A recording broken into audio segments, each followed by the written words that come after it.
to get a guy like Jordan Brooks out there at linebacker or, trade for at least a rotational edge rusher to, maybe help Hassan Reddick get some rest and play a little better, and then also get a guy that's better than Anthony Nelson out there because, there's so many different positions that the Bucks lacked. It makes you think the Buccaneers could have been in the same situation as the Seahawks if they just, made a trade for a player, even just giving up, a fifth or a sixth round pick.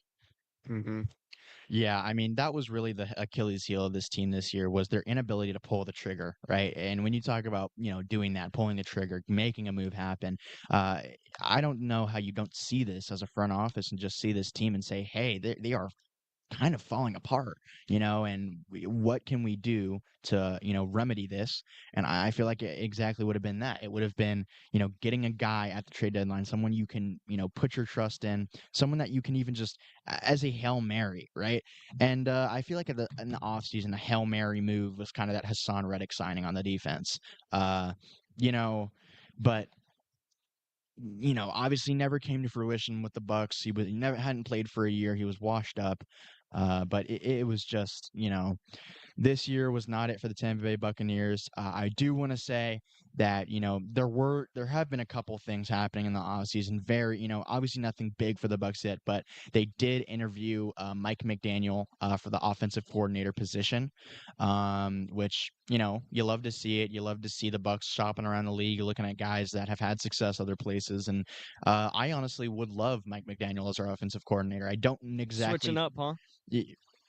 I don't remember saying that I didn't want Right him right when they fired him, you were like Mike McDaniel would not be a good hire. I remember that. as a head coach. I said as a head coach, he would be a We've never had a head coach opportunity open up. we we were talking about getting rid of Todd Bowles, and I mentioned that I would not like Mike McDaniel as a head coach, which I still hold true to. I would not like Mike McDaniel as a head coach at all. But I just because of what happened in Miami. But I think he would be a great offensive coordinator if he has the reins to an offense. He's a very very smart play designer and play caller. And I think his schemes would work really well with the Bucks, and I think he would be able to adjust our offense to work well in specific ways against different defenses. But no, I don't think with the responsibilities of a head coach right now, Mike McDaniel is good. I feel like he's a little maybe too young of a head coach. Maybe a little just too inexperienced. I feel like if he got some more time at an offensive coordinator type of position, that he would develop and end up being a very good guy overall. But yeah, no, I hold true to my what I believe in, and yeah, I believe that Mike McDaniel would be a great offensive coordinator for the Bucks. But I honestly don't think it would happen. I think he's going to be demanding too much money, especially with what he was getting paid in Miami.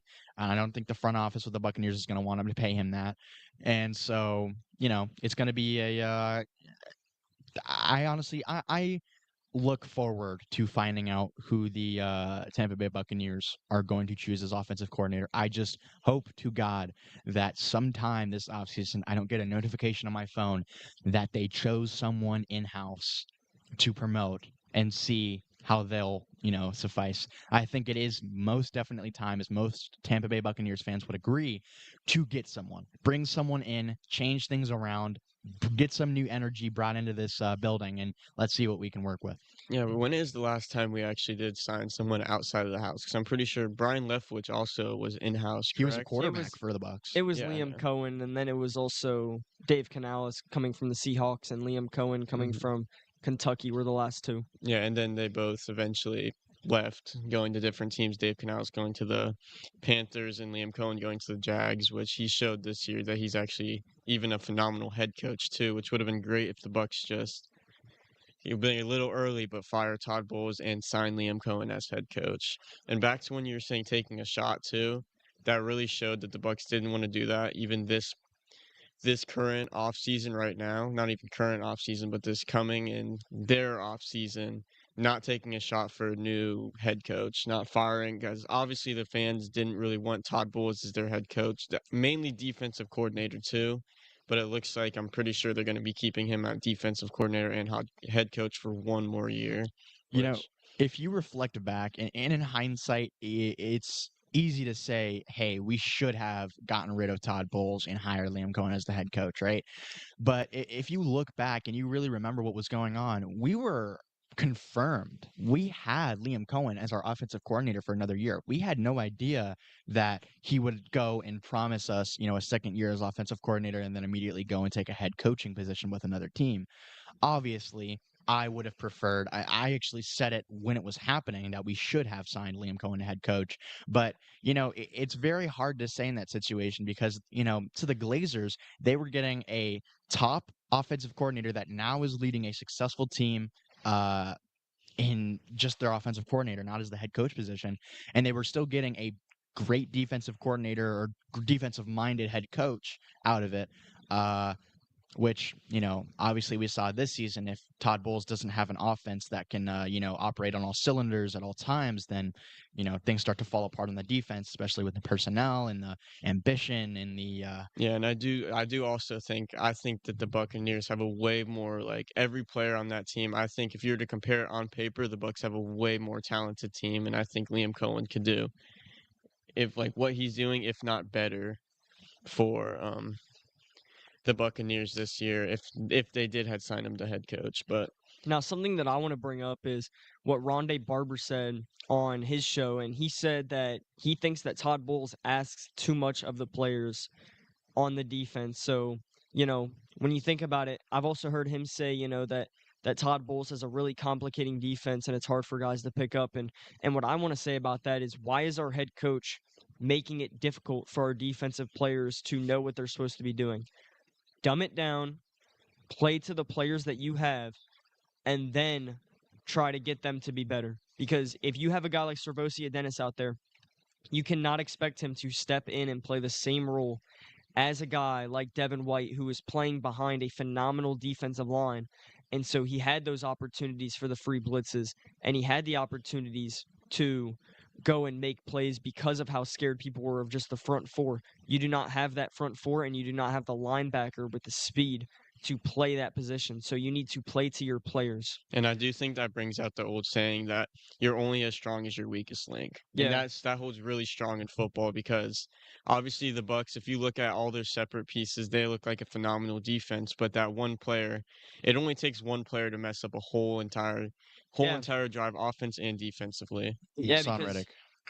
it's Hassan Reddick and it's Servosia Dennis. When you can't get pressure off, the right or left side, whatever side Hassan Reddick And rushes even on. even this year we saw, and I hate to say it because he's played very well since he was signed as his rookie year, but Zion McCollum this year he blew off. He's not in a contract year anymore. He's not looking for a payday. He got paid in the off season, and now it's almost the Jamel Dean effect where he got paid and then he I don't want to say kind of let up on his intensity, but that's what it looked like.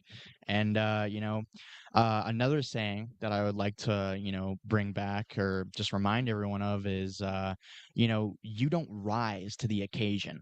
You fall to the level of preparation that you really had. And if Todd Bowles is going through all these walkthroughs every single week and he's not practicing and getting these guys, then you start to wonder. Obviously, they were doing the walkthroughs because of the injuries. There were so many injuries, they were trying to hold off on that, right? But when you're doing walkthroughs, the main thing, the main purpose of walkthroughs is to get all of your guys on the same page.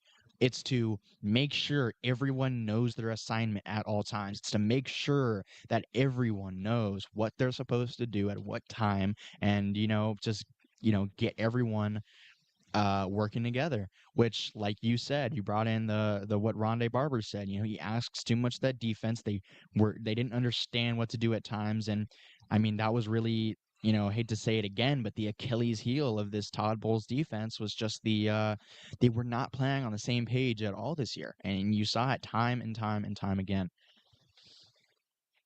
Yeah, Todd Bowles definitely he needs to play to the level of players that he has. And when you look at Servosia Dennis, if you're not getting pressured from your blind side and you're not getting pressured and you're able to just pass up the middle every time, there's no question that teams are going to be able to ride on defense against you because your defense is horrible.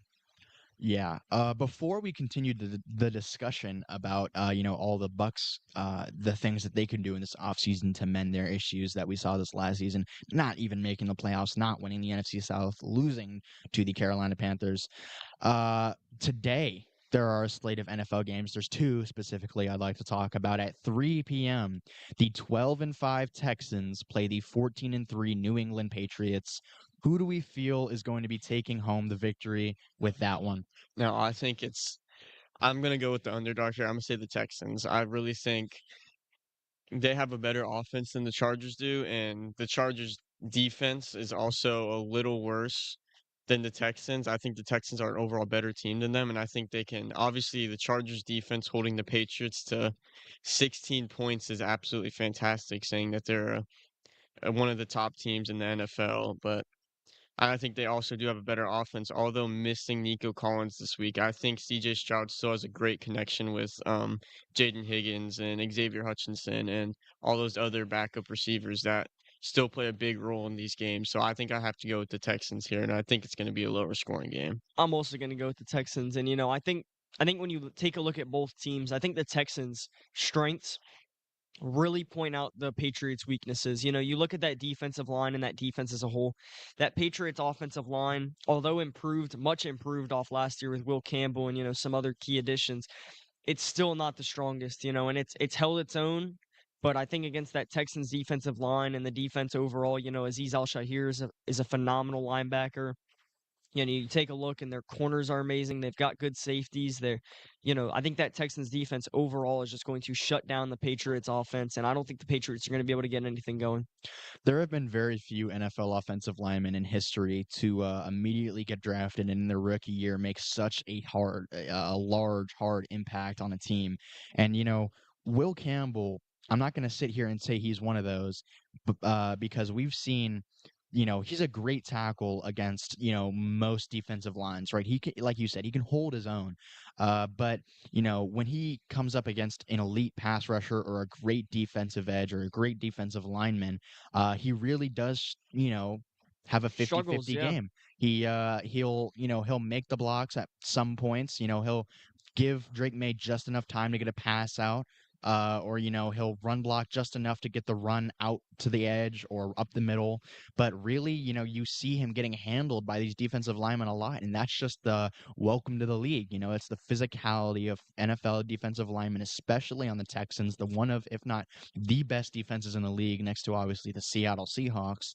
Uh, but yeah, no, I am really thrilled to see what this New England Patriots offensive line is going to look like against this Texans defense, because it's going to be that's where the game is going to really be played here today, is the line. That's where it starts, the line of scrimmage, but that's where it's going to be won today for sure. And I think the Texans also really have to emphasize scoring off turnovers. They haven't been too great at doing it this year. They force the turnovers, but they then stall out shortly after. Most of their points coming on really deep plays off their. They have a bunch of great deep receivers, but I think emphasizing on scoring off of turnovers, because I feel like they will get more than one turnover today. And if they do, I feel like they need to emphasize scoring off of those. And it's important to remember that, this New England Patriots team, they have pretty good defense themselves. They can hold their own, and especially against the CJ Stroud-led Texans offense. They have been pretty unimpressive this year, this Texans offense. It's definitely been their defense making all the statements for them. Yeah, and I think when you take a look, a little bit farther ahead, either team that wins this, I think the Texans, if they end up going against the Broncos, I still think the Broncos have a pretty good chance of beating them. That Broncos defense is phenomenal, and when you take a look at the Houston Texans offensive line as well, it's really a weak point for both teams. And when you get a guy like Nick Batonio up against there, I don't think that either offensive line might be able to stop him, and maybe they can pull off a win with Jarrett Stidham, but I have to you know. say, looking at the slate of games today, the two games being played, there's three franchises that, the Houston Texans, the New England Patriots, and the Chicago Bears, when we were having that conversation about it being kind of a weird year in the NFL this year, those are three organizations that, really have to be thrilled right now, have to be so happy because their teams, if you told each of those teams in the like 5 years ago where they would be right now, they would probably be like, they could probably wouldn't believe it because the Bears were a completely different team, the Texans a completely different team. I mean, night and day. I think the Texans would believe that they're here. I just don't think they would believe how they got there. Yeah, and Yeah, I don't also think they'd believe that. I feel like 5 years ago, I can't fully remember when the Deshaun Watson trade was made, but even after, if you're thinking after that, they definitely thought this was destined to happen off of all the stuff they got off of Deshaun Watson and what he's like now. Even a little before that, they wouldn't think CJ Stroud, that one kid from Ohio State, was going to be leading them this deep in the playoffs. I feel like they would have said Deshaun Watson off of his great playoff success. Yeah, Not especially even. this early as well. Mhm. CJ Stroud's still on his rookie contract, I believe, and such a phenomenal young career that he's had so far. yeah. I mean, like I said, just all these teams have nothing but nothing to be but happy for what they look like now, especially Chicago Bears fans, because you know they have flipped their organization around, especially with Ben Johnson leading, at the helm. Uh, And but it really does seem like they were a head coach away. They had some key additions, with Luther Burden, who's played a bigger role, especially down the stretch with, Joe, Romo Dunze being Joe injured. Tooney on But the offensive line. yeah, but I mean, taking a look at it, the Bears, it does look like it was Ben Johnson that made this flip, and it brings back the Bucks conversation of why is Todd Bowles still the head coach when he's not an elite head coach? I think Todd Bowles is a good head coach. I think he can be an okay head coach, but I don't think he's a great head coach. And I think you need a young, offensive minded head coach. I would even say Mike McDaniel, put him there. I think he's not even a coordinator yet, but Shieldhouse from the Rams, I think, is even a potential guy that you could, bring in as a head coach just because of how young and you know, it's such a coach driven team because your coach decides what you're gonna do and he really unlocks the players whether they're bad or good.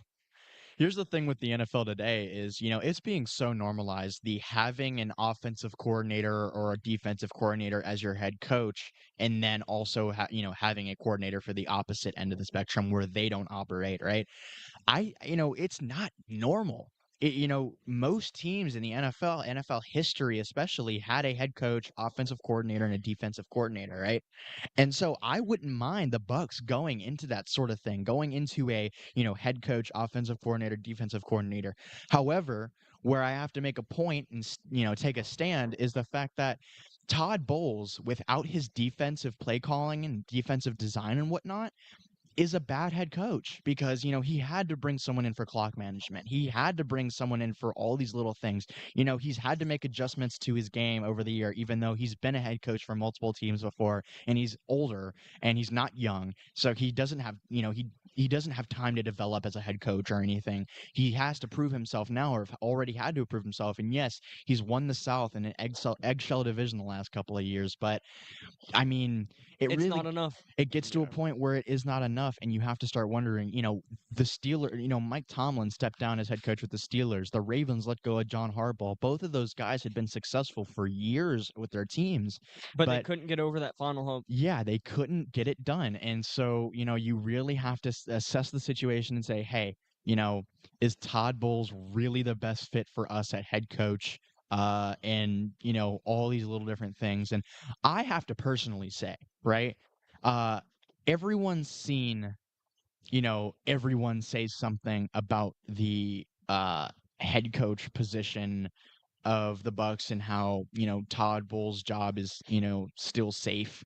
Um, I think it could be safe. I think it might not be safe. I don't think we've heard anything directly from, the Glazers or Light himself. I think they're still, looking for their options. They're not trying to, say, hey, we're super confident in this guy or we're super confident in this guy. And they're not trying to make that's never really been the Bucks. The Yeah. Bucks have always kind of been, let things happen behind the scenes, let the dominoes fall where they fall. And if they can make something happen, they'll make something happen. I mean, we didn't know, insiders, professional insiders that do it for a living, they didn't know that, Tom Brady was being signed in 2019 when they did. until he was already on the plane to Tampa, and so that just kind of goes to show, things really do happen behind the scenes, and I really do just have to trust this organization, as I feel like anyone else should, and anyone who's criticizing Jason Light or the Glazers for how they're handling the situation.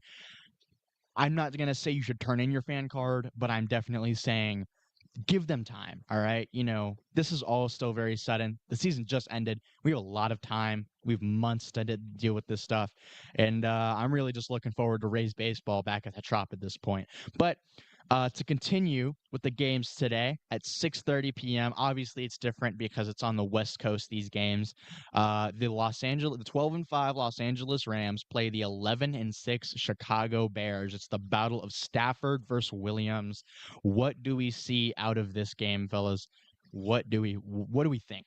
I think this is going to be an easy Rams win. I think the Bears, they're a young, surprising team. I didn't think that they would win a playoff game, especially coming into the year or even coming into the playoffs. I didn't think they would win a playoff game. The Packers aren't necessarily the strongest team, but I thought they were going to pull away with a win, just because of an unexperienced, first time head coach. First time in the playoffs quarterback. It's a lot of these guys first time in the playoffs because they have such a young, inexperienced playoff wise roster that you think that they wouldn't be here, but then again, there they are. But I think when you take a look at the veteran leadership and the experience that this Rams team has, I think this is going to be an easy Rams win. You've got Matthew Stafford, who's been doing this since 2008 at this point. You've got Devontae Adams, who's been doing this for 10 years, almost over 10 years. Mhm. Same draft class as Mike Evans. There's even the last few years, Puka Nakua has some playoff experience. Kyron Williams does. When you look at the defense, there's just so many guys that have just been here before, and they know what they have to do to get it done. And I just think the Bears, inexperience-wise, are just going to fall short and start slow, and I don't think they're going to be able to overcome starting slow yet again. Yeah, I mean, if you look back at the last week, the Bears have had some time, to sit. They played on that Saturday, so they had an extra day, right? Coming into the playoffs, they've had a little time to sit, let things, settle over. They've had time to game plan against this Rams team. But if you know anything about Sean McVay, you know that he game plans for literally everything. He is an incredible head coach. I would say definitely Hall of Fame bound. But still very young. And that's what we see out of these head coaches in today. They're young, smart, just guys that know the game, know today's game, know what's going on. Yeah, I really do think that the Rams and Sean McVay and Matthew Stafford, there's a lot of veteran leadership on that team there against a very young Bears team, and I do think that the Rams will be coming out with a win there. But I don't think it'll be as wide of a margin as people think. The Rams have let a lot of games up this year. The Rams lost to the Panthers late in the season there. The Rams lost to a couple teams this year. It was just, I mean, what are they doing? But, you know, I do think that the Bears have a chance to pull off a win, but I'm going with the Rams ultimately. I think when you take a look at the Bears roster, I think this is just going to get a sloppy game quick. When you look at last week against the Packers, they started off really slow and they ended up coming back. And I think it could be a similar situation where they start off slow and then make it a close game. I just don't think they're going to be able to pull off a win. That's the number one thing with these Bears this year is never they play 4 quarters of football. Never let them out of your mind. In the third quarter if you're up I would two argue they scores, play three three. scores. I would argue they don't play in that first quarter. Based on what I've seen from the Bears, they always start off slow. They're never really out there, and then Ben Johnson is able to make an adjustment mid-quarter, mid-game. Unlike Todd Bowles, we can keep bringing up situations like that because it's just so frustrating. But you know, there's there's so many things that he does that just bring this team back into life, and you just don't see them come off and start games hot very often. But if they do, I definitely think they could end up pulling this win off. Yeah, they really are a team that's based in the second half of their games. But it's not in a Todd Bowles sense where Todd Bowles would make halftime adjustments, come out of the tunnel, and then barely win by 3 points, 2 points in the last 2 minutes of the fourth quarter. Uh, they come out of the tunnel in the second half and they dominate the game. Typically, they take the steering wheel, they take the throttle, they go full speed until the end, and they make it a game. Yeah, They the Rams have not, given anything this year to anyone, but so have the Bears. The Bears have these are both two very good teams. I'm excited to watch both of them play. And just last night before I went to bed, I was just doing some research and I was just thinking like, man, it would be a great win for both of these teams. Obviously, the Rams have won the Super Bowl in the last few years, but the Bears, man, if the Bears could make the push, get past this one, go to the NFC Championship, if they could have a shot at that, man, it could be life changing for a lot of the people on this Bears roster. Yeah, and I do think it's going to be obviously two high scoring games, but I think just the Rams offense is going to be higher scoring. And if it does come out that the Bears win, it's not going to be like a crazy in the point differential thing. It's most of the Rams wins, they haven't lost the game. Most of their losses, when you come down to the losses, they haven't lost one game by more than 7 points. Their defense and offense work both very well together. And I think it will go to the Rams, but I think it will be by a lot more than people think. Yeah, wish you could say the same about the Tampa Bay Buccaneers, but completely different situation there. But yeah, so guys, who do we got or what do we got? Over under 51 total points for this 6:30 p.m. I'm matchup. gonna go over easily. I think I'm this like, is yeah, gonna be an extremely high scoring game. Both defenses are solid, but both of these offenses are, true firepower offenses. And I think the defenses are kind of, both middle of the pack, maybe, a little bit above average for both. But I think this Bears defense is definitely a little bit worse than yeah, I could also see it being under 51 for most way, even through the fourth quarter. But I think both offenses, especially the Bears, is probably going to pick it up going into those late minutes. And I think that's where we're really going to spike over that 51-point mark. Obviously, we can't bet on these games. We are under 18. But for anyone who's listening that might be, player to score an anytime touchdown in this game. I think I it's think you either, have to go Devontae yeah, Adams. I that's think what I he's was the going to best say. red zone threat, and I think he's the best. Go up and get it. I think if they get in any type of red zone opportunity, Devontae Adams is their guy every time. I wonder what it would be for Colston Loveland. I really do. The player to get 60 plus total yards rushing plus receiving. It's gonna be either the running backs. It's either gonna be DeAndre Swift or it's gonna be Kyron Williams. I think obviously Kyron isn't as big as he isn't used as much in their receiving game as I think they use DeAndre Swift, but I think both of them will go over. I think many receivers on both teams too. Like I think you could even put I know it says rushing in there, but Colston Love when he had 8 catches for 137 yards, it's like I have most receivers in both of the starting running backs going over that. Maybe even both the backups in Kyle Monangai and in Blake Corum. Definitely. And yeah, now I agree with that. And moving on to the next conversation, I think it's time to start talking about some baseball, some offseason moves, transactional moves going in to February, late January. We only got a month till March, and that's really when this all starts. That's when the spring really starts for baseball.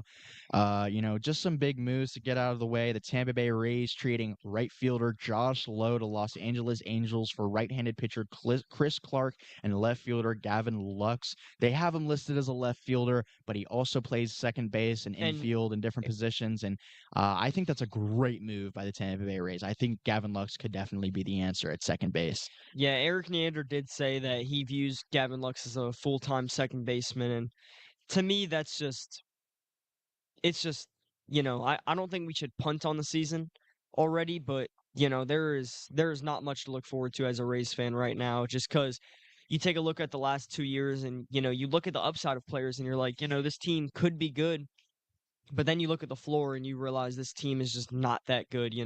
Gavin Lux is at best a 280 hitter with, if you're really lucky, 10 home runs. There's not much power on this team. And do I think they could get some power from guys that we're not expecting, like Jacob Melton? Yeah, absolutely. But I mean, what are the odds of him coming out and, rookie season balling out? Same with Carson Williams. There's so many guys that have the upside to have this power, but it's just so young in their career that you cannot sit here and bank on it and expect them to be good to have a good season. Yeah, and I mean, I'll leave it to you to be the pessimist when it comes to the Tampa Bay Rays. I'm going to sit here. I'm going to try to be the optimist when it comes to this sort of thing. I mean, just looking outside right now, it's an extremely windy, rainy day. Reminds me of the night that, the roof was ripped off of Tropicana Field. There is stuff to be optimistic about, I think, going into the 2026 season as a Rays fan. They're back in the Trop. Obviously, you're not really talking about the product that's being put on the field with this stuff, but I mean, back at the Trop, Rays back at the Trop, $10 tickets are back. Back in St. Pete, at least for, what we right now think could be a limited amount of time with what they're discussing with the Hillsborough Community College location, which we'll get more on that in a little bit. But yeah, I think there is, quite a bit to look at. Junior in his second year after coming off of the insane year he just had. Hitting almost breaking the Tampa Bay Rays home run record for the franchise as young as he is insane. And I think there are a few hot spots to look forward to. Obviously, we don't have Brandon. We don't have either of the Lows anymore. You got rid of Montgomery. I mean, another thing, Shane McClanahan, most likely 99.9% coming back, as we know right now. I mean, I'm extremely excited to see him back on the bump, pitching, looking like his old self again, hopefully. Yeah, I no. do think the biggest question going into this though is how is Junior Caminero going to play in the Trop? Because obviously he was not so good on away games last year, and this is really his first full season with a home stadium with Steinbrenner Field, which is obviously not Short gonna be, fences. yeah, short fences. It's not really a big stadium at all, and not only that, that's his first home stadium, so it might feel like he's playing away every single game this year. So I think he's really got to lock in, you know, face the challenges it comes with playing, and then he's obviously going to have his home fans with him though at the Trop, and he obviously has played home at the Trop. Obviously, he started his rookie campaign there, but it's going to be his first full season at the Trop, and I really would like to see what he does with that. And I agree with that, but then I also have to make the point of, he raked in other stadiums as well. I mean, he wasn't just hitting home runs in Steinbrenner, but he did hit a lot of them there. And Obviously not. Even his home runs, he wasn't utilizing that little fence. All of his home runs, if he's hitting a home run, They were it's moonshots. usually going far. Yeah, they were There's bombs. there's a couple times he might hit one 360, and that's only reason he had that home run is because it's Steinbrenner, which you could say is true sometimes, yes, but when he's hitting home runs, it's hitting off that back scoreboard. They're 400 plus fill home runs easily. yeah, I think the amount of home runs that he had this year was definitely assisted by the short fences at Steinbrenner Field. However, I do think he'll be able to hit quite a few long home runs in Tropicana Field, like he did at other MLB stadiums around the league. Yeah, I could see him going over. I can see him going over that 30 mark again, into 40s again, but I would comfortably say I could see him in that 35 range, because I think he's still going to rake this year. I think one thing we do want to see with him though is that batting average coming up a little bit. That'll push him from a great player to one of the best in the league, which I really like. If he has like he can hit the Aaron Judge amount of home runs, which he's getting close to. I feel like he could do that. Obviously, nowhere close to that And yet. he's still only 22, Yeah, so still he only has so 22 much years old. time to do it. But It something really is a beautiful thing that we can say that we have a 30 or 40 home run hitter. Rays haven't had that since. I mean, really, Carlos Pena, yeah, if you want to say that too, Mike but Zunino, maybe. also Austin Meadows is really what Yeah, that's the first thing I think of. He was insane for the Rays. Then but it seems like all these guys that had 30 homer seasons with the Rays over the last 5, 6, 8, 10 years. It's all just these one and done kind of guys that they get this 30 homer year and then they're either traded or it's just kind of moved off of. But with Junior Caminero, something that impresses me so much is his ability to use the whole field when it comes to his power. His it wasn't like he was pulling every single home run. If you take a look at his home run chart through 2025, he spreads the ball around perfectly.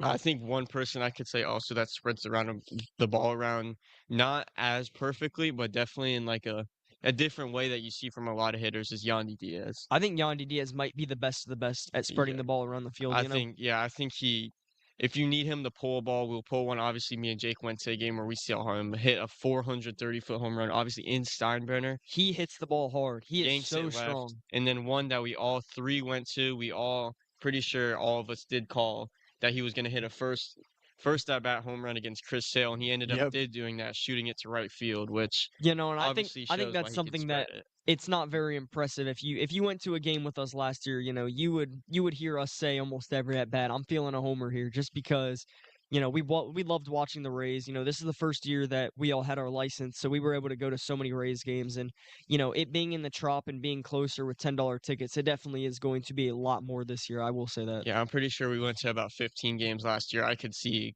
upper scale to 30 this year. I wouldn't be Yeah, surprised. Obviously, that's a lot of games. It could be but with in $10 between. tickets, it makes it so much more Yeah. available, especially to, you know, people our age, which is something that Ken Babby has really talked about, and something that's just it's amazing to have him be leading our team. Couple other little things to talk about. Brandon Lau goes to the Pirates. Jonathan Aranda says, "All right, I'll take number 8."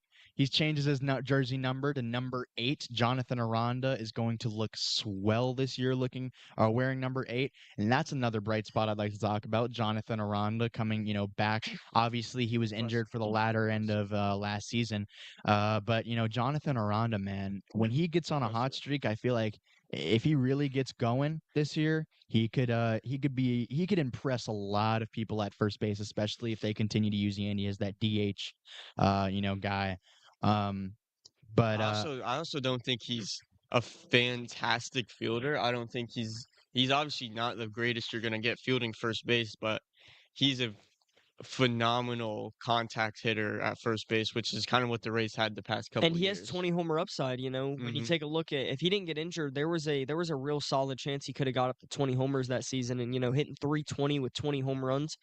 I mean, Yeah, that's a 2023 Yandy Diaz level performance, which was, you know, arguably his best year. Maybe you could even argue this last year, but Aranda, Yandy, and Junior are definitely the three major bright spots on this roster. yeah, and if you go back to that Orioles game too, he hit I'm pretty sure it's a 472-foot home run, which is just shows that he still has like insane power to rake that ball, but he chooses when he needs to use it. If you're gonna give him a pitch right down the middle, he's gonna use that power. But if he doesn't need to, he's gonna use what he needs to do. He'll get solid base hits. He'll shoot it into the gap. He knows where to put the ball when he needs to, which is a lot of the Rays players can do very phenomenally. Yeah, he'll hit the ball to the opposite field. He'll use the whole field. He'll slap the ball. You know, he'll really capitalize on where the pitch is thrown and hit the ball there, and that's something that you don't see a lot of guys in the league really do. He can also hit lefties, which a lot of lefties can't do for the Rays. Obviously, both the Low and Lau, both couldn't really hit lefty Yeah, they both lefty, really struggled. and Josh Lowe not even really getting no playing pop for time. yeah no pop for him, but he'll shoot a single into the gap a couple Yeah, times versus lefties, which I really do like. Yeah, something that we definitely have to say is stay tuned to the Between the Lines Instagram, TikTok, all forms of social media, because there will be so much content coming out of the Rays this year and the entire season. I mean, I guarantee, there will be a good stretch where for every week there will be at least one of us going to a game, per week. And I would imagine there's going to be a few weeks where we each go to games together, and for multiple days out of a week, probably not consecutively, but there is going to be 2026 is our year, guys, and 2026 is really the year for you know us stepping up, the Tampa Bay Rays stepping up, and hopefully the Tampa Bay Buccaneers stepping up. Tampa Bay as a whole stepping up. I do want to quickly diverge and talk about the Tampa Bay Lightning, who lost their win streak. They were going for 12, didn't quite get there um, against the St. Louis Blues. Um, that was a hard one to watch, especially because the Blues are not that great of a team overall. But the Tampa Bay Lightning completely leapfrogged the Carolina Hurricanes in the Atlantic Division to favor of winning the World Series, and that alone says a lot because the Hurricanes are incredible. Um, they're nothing to laugh at, especially in our division. You see them succeeding and operating at a high level constantly. But man, this Lightning team has been operating at all cylinders recently. They played today against the Dallas Stars at 2 p.m. Just for a record reminder, they are 29-13-4, where the Dallas Stars are 27-12-9. But the Lightning have played lights out this year. I mean, I I'm would just like to excited say, to see the rest of the season for the Lightning on the ice. yeah, I would like to say too, them letting up 3 points to the Blues is actually tied for the most they let up since 2026 started, which has just shown how phenomenal that run Wild. was. That's because they let up 3 to the San Jose Sharks, and then they let up 3 to the Kings also in January 1st and January 3rd. But also in both those games, they scored a combined 12 points, 7 against the Sharks, 5 against the Kings. But the holding even phenomenal teams like the Avalanche in that run to 2 points, which just really shows even like them scoring 2 points was definitely below average in that run, which they did score 2 points 3 days before against the Penguins on the 13th. But sometimes you just gotta do what you need to win, and 2 points was enough against the Penguins, just wasn't enough to get the win against the Blues. It really is crazy to think that it took 16 days, 16 days into 2026 for the Lightning to lose their first game of the year. I mean, that is just a crazy statistic. It almost reminds me of those Tampa Bay Rays when they went off to that 13-0 start at the start of their season. Obviously, different circumstances. Obviously, the Lightning had already lost games, different thing. But man, when I want to talk about optimism for sports, I think Tampa Bay really has to be the most optimistic out of really most cities in the And I world. think one big reason they're called Tampa Bay is because of the Lightning. Oh, I feel without a like doubt. with The the Lightning two is the peating with reason. Yeah. repeating with the Stanley Cup wins, multiple Stanley Cup wins in the last few years, and Hmm. really with how this team looks now, John Cooper. The thing is with the Lightning, right? This is the switch that's happened in the last few years. It went from being a very old roster with a lot of veteran talent on it to a very young roster with a few veterans leading the way.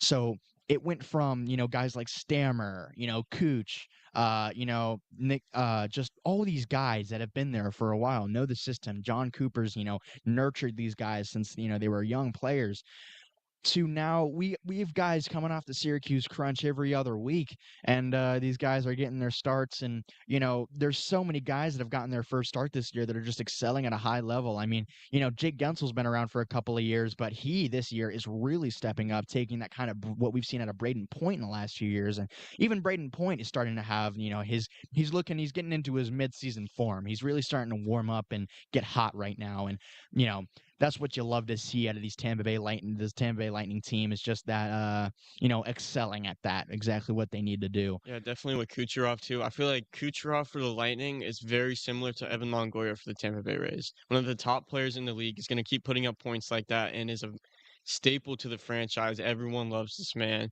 He had a great game even in that Blues loss. He had 2 points with a goal and an assist, but it just wasn't enough to hold the team, obviously, and they lost in that shootout, which he did end up missing a goal in the shootout, which would have extended it, but I feel like Yeah, he really holds that.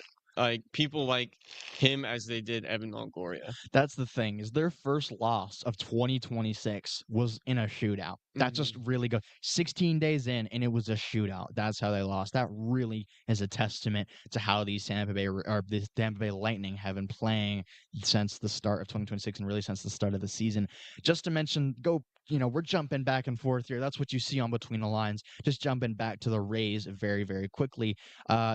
Just some other very little insignificant moves. Maybe we can talk about in the offseason. Maybe not insignificant. Maybe a little significant. The Tampa Bay Rays designated the shortstop Sun-Che Chang for assignment, which then he was picked up by waivers by the Mets. The Rays designated the right-handed pitcher Osvaldo Bido for assignment. Uh, the the Atlanta Braves traded left-handed pitcher Ken Waldichuk and second baseman Brett Wesley to Tampa Bay Rays for cash. Just some other things I thought would be important to bring up, just so we cover all our bases, cross our T's and dot our I's.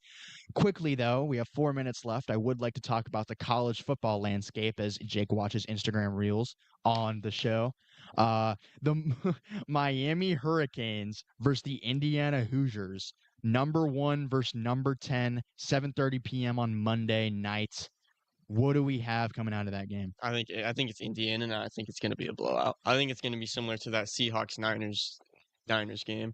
I feel like it's a really hyped up team that really thinks they're gonna do really good, and then they face a very, very great superior opponent that they're just not gonna expect will hit them. Obviously, you saw the Niners coming out of the locker room, which is obviously great to be hyped, but they came out jumping with the DJ and everything like they do most of their games, and then they really got obviously started on the first play against the when Rashid Shaheed returned it for a touchdown. I think it's going to be very similar to that game. I think Indiana is just so much better than this team. I think the coaching's better, obviously, but I think two key players to look at though. I'm one mainly in Malachi Tony, the freshman. I think he's been Oh phenomenal, yeah. and obviously Mark Fletcher too. I'm pretty sure he's a junior, but he's still been phenomenal for them this year too. Malachi Tony's really been that kind of like Jeremiah Smith sort of Mhm. thing this year, where he's just really stepped up in his freshman year. I mean, he's been a rocket all year, being thrown the ball by Carson Beck. You know, eh, he has been a superstar, and I think he's going to lead the way for this Miami offense. But I do think this Miami defense is going to be able to make some stops against this Indiana Hoosiers offense. I think it's going to be a lot closer than you might think. And yeah, I don't know. Aiden says it's going to be most likely a larger margin. I think it might be a closer margin just because, I think these teams are very well matched at almost all positions. But just to go over the cover the bases, total points over under 48.5 for the Miami Indiana game. I think that's a great line right there. I think it could be really close to that. Honestly, could see it. I could very clearly see it going under, but then obviously these are two both great offenses. I could see it easily going over. I could see it almost going over in the first half. Yeah, but if it's over in the first half, it's going to be that type of game. If it's under in the first half, which is most likely to happen, I don't think it's going to go over that 48.5. As of right now, I think I'm going to take the over just because I think, so many offensive weapons for these teams here. Fernando Mendoza, the Heisman winner, he's going to be pitching the pill down the field. Uh, to pick the winner, who do we have? I personally have, I think I'm going to take Indiana for this I'm one, I'm also going to take Indiana too. I even though think. Miami has home field advantage. And going on to the next one, it's to pick the team to record a higher time of possession. I also have Indiana. I think because if you go deeper into the stats and you look at Indiana, they don't have a single. I'm pretty sure they don't have a single 1,000 yard receiver, and they have one barely made 1,000 yard rusher, which really shows they depend on that short game. Really, they're gonna pick you apart short wise, and then they're gonna emphasize off defensive turnovers and defensive stops in the short Definitely. field position. Well, that was really it. For today's show, we got about 30 seconds left until things are wrapped up. Do we have anything else we need to get out of the way? I don't think so. I think we covered all of our bases. Jake, you want to take us out? Thank you for listening to Between the Lines. We will be live every Sunday from 11 to 12, and make sure you tune in. I'm Jake here with Tristan and Aiden, and thank you for watching.